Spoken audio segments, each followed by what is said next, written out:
Talo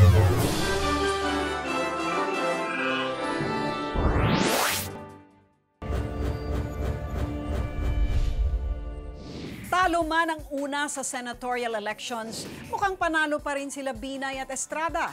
Sa lahat ng mga dynasty na namayagpag sa eleksyong ito, ang mga Binay at Estrada lamang ang nakapasok sa lahat ng antas ng politika sa bansa. Mula lokal hanggang nasyonal, may Estrada at Binay na nakapwesto.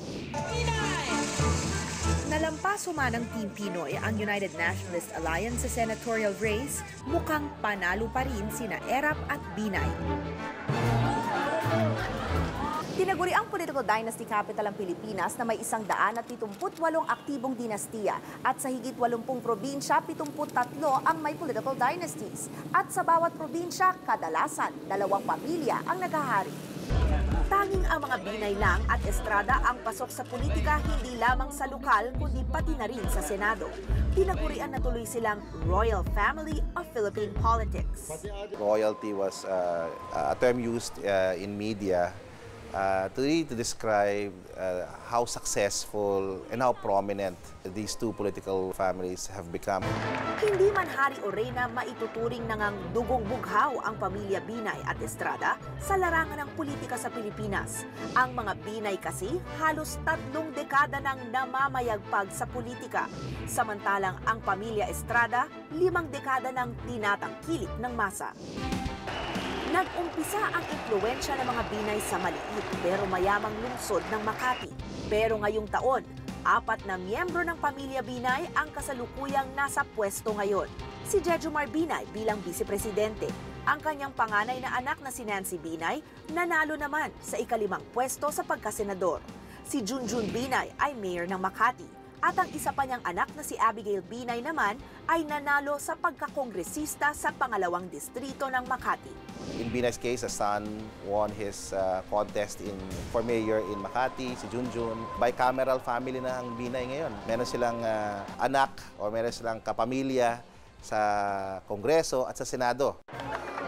Samantala, ang pamilya Estrada naman, mula sa pagiging action star ni Erap, ngayon naman ay handang-handa na magbigay aksyon mula San Juan hanggang Maynila at pati na rin sa Senado. 4 sa pamilya Estrada ang pasok sa politika ngayon. Ang hari ng pamilya nila na si Erap ay handa ng pagsilbihan ang mga tao sa lungsod ng Maynila sa pagkamayor. Ang kanyang 2 anak na si Jinggoy at JV ay parehong nasa Senado. At ang anak naman ni Jinggoy na si Janela Estrada ay nanalong councilor ng San Juan. With the Estrada family, the patron, Joseph Estrada, won very convincingly against the incumbent mayor of Manila. Very hard fought contest, Okay, and then of course there's JV Ejercito, Did not perform as well as people expected but still won as senator.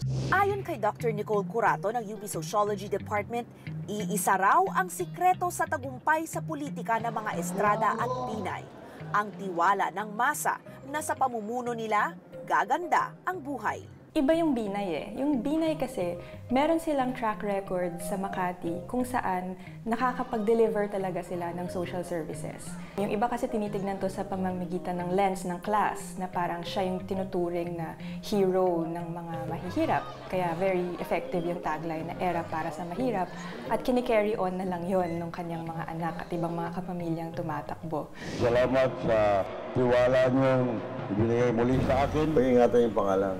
Ejercito Estrada. And laging yun ay minahal ng masang Pilipino. Na yung aming paglilingkod sa bayan, kinikilala ng ating mga kababayan. All of these campaigns, the local at national, very successfully run by these two families. Kahit na nahaharap sa iba't ibang issue at alitan sa loob ng pamilya, nananatiling solid ang mga Binay at Estrada.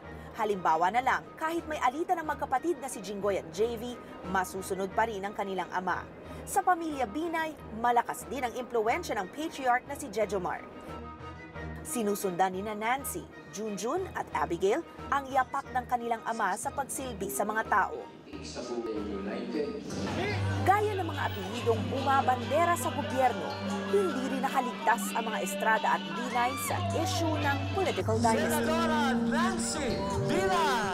Alam mo kami, bawat eleksyon, pinaghihirapan namin na manalo sa isang malinis at marangal na halalan. So, I think mali yung term na political dynasty kasi nga lahat ng kapamilya ko na nakaluklok ngayon ay nahalal sa isang malinis at marangal na halalan. Hindi naman pinapamana yung posisyon. Ang tao, ang bumoboto, sila nagdesisyon kung sino ang gusto nila maging mayor. Hindi pamilya ko. Yung mga anak ko, hindi rin ako nagdesisyon. Mga taong bayan din. So, mali yung mga kritikong yun.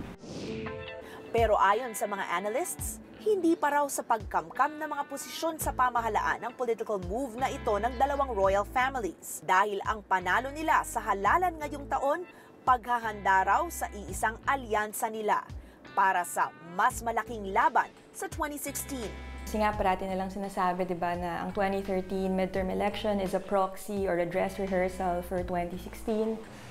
When you talk about 2016, there are going to be prominent political families competing in the presidential elections. But it's likely that Binay will be president, and probably because of the success of Estradas in Manila and in San Juan, okay, and of course the two brothers in the Senate, that they will have a good chance, okay, of building an even bigger base for 2016.